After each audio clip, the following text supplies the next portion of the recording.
Bad sex is ending more relationships than cheating. Hear me out. Not money, not arguments, not even infidelity. Bad sex. That sounds extreme, but once you understand the psychology and biology behind intimacy, it becomes obvious why so many relationships slowly die without a dramatic breakup or a third person involved. Today, I want to talk about what's really happening behind closed doors, why most couples struggle sexually, and how bad sex quietly erodes connection, respect, and love over time. Let's start with something that most people don't want to admit. They don't have a great sex life. It is more common for couples to have bad or mediocre sex than a great sex life. And such as she when napshi, especially in long-term relationships. And the gap is very clear when you look at a woman's experience. Most men orgasm consistently during sex. A significant percentage of women don't, especially in committed relationships. That gap matters. Sex isn't just a physical release. It is emotional bonding, validation, reassurance. When one partner regularly feels unsatisfied or unseen, guess what? Resentment starts forming quietly. This is the most common couple that you will ever see where fine, but something's off. They don't fight much. They're polite. They function well together, but sex is rushed, predictable, or slowly disappearing. She doesn't feel desired. He feels rejected. Neither talks about it honestly with each other. Just gets brushed under the rug. They might say things like, we're just busy. It's a phase. That's normal after a few years. Years pass, distance grows. Then one day somebody says, I don't feel close to you anymore. Not angry, not dramatic, just tired. Whiny.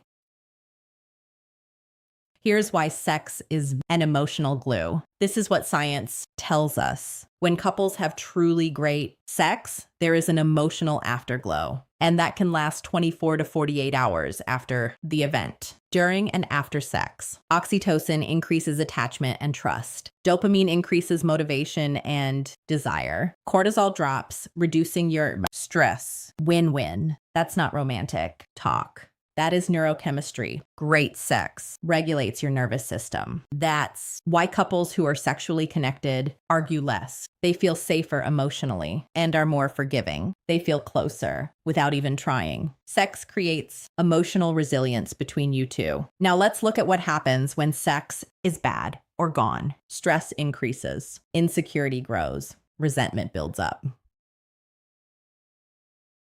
The affection fades and the attraction fades. Couples stop touching each other. They stop flirting. They stop feeling wanted. They become pretty good roommates. They still manage the schedules, the kids, the split bills. They handle their logistics, sure, but the intimacy, it's out the window. And when the intimacy dies, attraction follows pretty quickly after that. That's when people start seeking validation elsewhere. Not always. Physically, sometimes emotionally. That's why cheating often happens after intimacy has already collapsed. Cheating is not the root of the problem. It's a symptom. Here's a dynamic that destroys many relationships. Women stop feeling desired. Men stop feeling wanted. She feels like sex is something done to her, not with her. And then he feels like he's constantly failing or being rejected. Neither feels safe enough to talk about it openly and honestly. So she withdraws emotionally. He withdraws sexually or avoids initiating altogether. Silence replaces curiosity. Resentment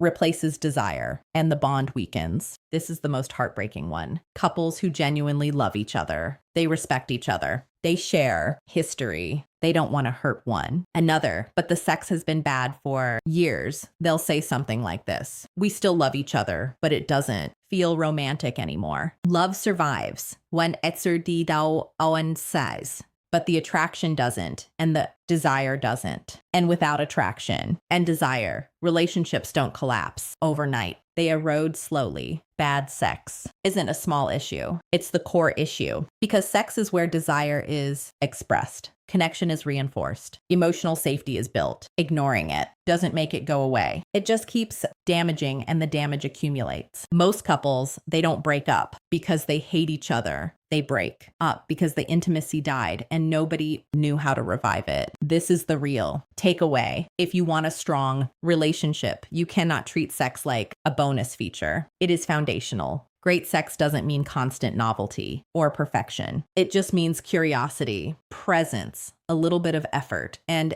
emotional safety. Because when intimacy is alive, love feels easier, conflict feels manageable, and connection just feels natural again. And when intimacy is ignored, the relationships don't explode. They will just slowly fade, quietly. Bad sex is ending more relationships than cheating because the time cheating happens, the bond was already gone.